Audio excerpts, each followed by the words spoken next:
દ્વારકાધીશ બધાને જય માતાજી, હર હર મહાદેવ। હવે આજે એક ભાઈની મને કોમેન્ટ આવેલી છે જે હું અહીંયા હમણાં શો કરીશ।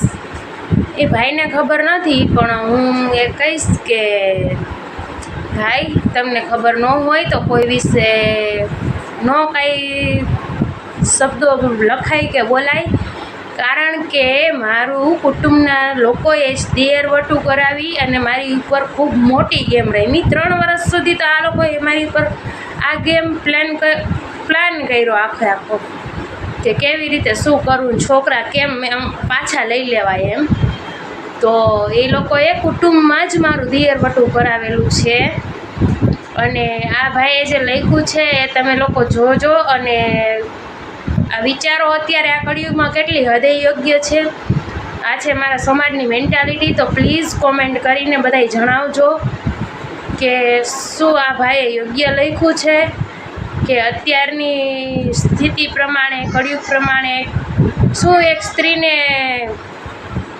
જિંદગીમાં હંમેશા બલિદાન જ આપવું પડે? જાણે ગમે તે યુગ હોય, સતયુગ હોય, કળિયુગ હોય, દ્વાપર યુગ હોય, એક સ્ત્રીને જ કેમ બધું સહન કરવાનું ને એક સ્ત્રીને જ કેમ?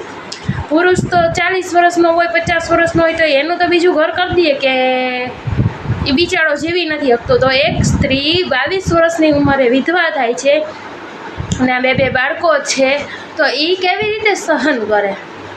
આ દુઃખ એ સહન કેવી રીતે કરે? એમાંય પાછો મારો ભરવાડ સમાજ જે એને શબ્દો એવા બોલે કે જીવતે જીવતી મરી જાય, એ જીવી નથી શકતી તો પણ એના નાના નાના છોકરાઓ સાથે એ દુઃખ પણ વેઠે છે અને આ સમાજના શબ્દો જેના ઘા પડે છે ને એ પણ વેઠે છે।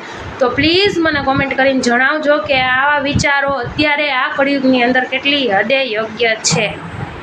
અને એ ભાઈ પાછા એમય કહે છે કે એના માવતરનો વયો ગયો, તો ખાલી શું એના માવતરનો જ જાય છે? એની પત્નીનો, એના બાળકોનું, એનું કંઈ જાતું જ નથી દુનિયામાં।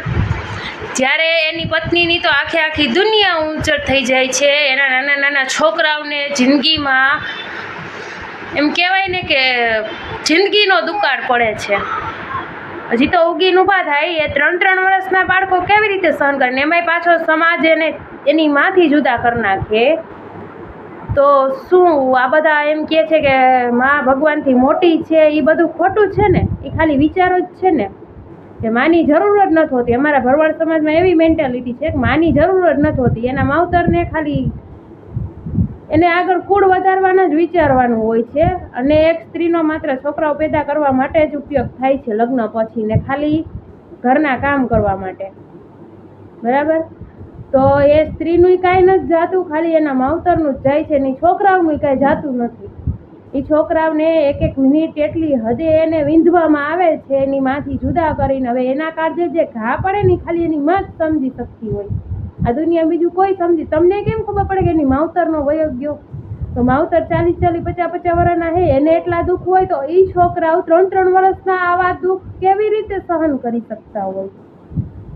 તો જરાક વિચાર કરો ભાઈ આ વિશે। આપણા સમાજમાં ક્યારેક વિચારો, આપણે લોકો આંધળું અનુકરણ કરીને ખૂબ આગળ આવી ગયા છીએ બીજાનું જોઈ જોઈને, પણ મેન્ટાલિટીથી બધા આગળ આવો। ઘણા બધા સમાજમાં એવા કિસ્સા છે કે જેના માવતર દીકરા ખોવે છે ને જેની પુત્ર વધુને કન્યાદાન કરે છે, તો આપણા સમાજમાં આવા વિચારો કેમ નથી લઈ આવતા? અને એક સ્ત્રી 3, 4 બાળકો હોય, 2 બાળકો હોય, તેમ છતાંય એના 12 અફેર ચાલતા હોય, એને તો આ દુનિયા કંઈ કહેતી નથી, એની તો નથી આબરૂ જાતી કે કાંઈ નથી જાતું, બરાબર? એને કોઈ બોલવાય નથી જાતું, પણ એક સ્ત્રી નાની ઉંમરે વિધવા થાય છે એને તો આ સમાજ અને એમ કહેવાય ને કે માણસો ગાંડા હોય એ પણ સલાહ આપીને વહી જાય।